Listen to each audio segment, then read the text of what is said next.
Did you ever see any nervous moments out of him? No. Maybe Friday night before he went to sleep. Me and him were just talking about, it's still the game of football. You've been playing this since you were 10 years old.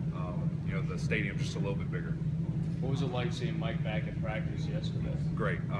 Coach sent us a picture of him coming out of the hospital with his thumbs up, saying everything was okay. So at that moment we knew, he was all right physically. Just having that little thing in his neck where only time can, really heal that thing. But yeah, it was great to see him out there. He's very high spirits. So we're just excited that everything's okay. It's one game, and how much pride do y'all take in the short yardage success of the show? Really, people talked about the downs. I think a couple of weeks ago when we were doing interviews, and short yardage is our thing as offensive line. So we were very excited, very proud that I think we were nearly 100%, if not 100%, and then in the red zone, doing so well as well. So it was exciting to do. It's been a long time, but do you remember where you were when Michigan State started, when Michigan eighth lost grade. to Appalachian State? You remember it well. Yeah. Just what that Appalachian State program has become. Right. Now they're a 1A team, they used to be a 1AA team, just to protect against it. They can win games against teams that are ranked in the top 15. Yeah, exactly. I think that they were that powerhouse team that no one really knew about. I don't know how many national championships they had at that time, but I think they were right in the middle of that run. They're just an excellent defensive team. They're top 25 in the nation in run defense, number 1 in their conference. So it's going to be another big test for us again, going against that run stopping defense.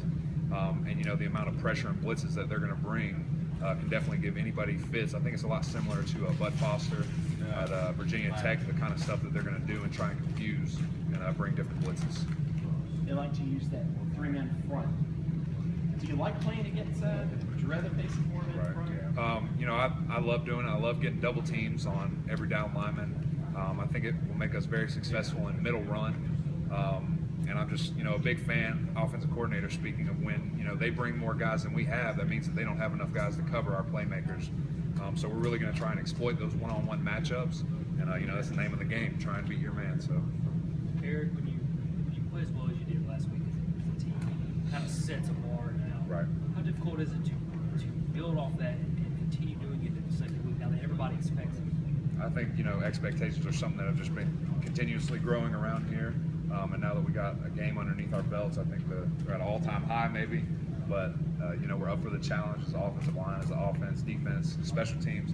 We're hoping to fire on all cylinders throughout the year.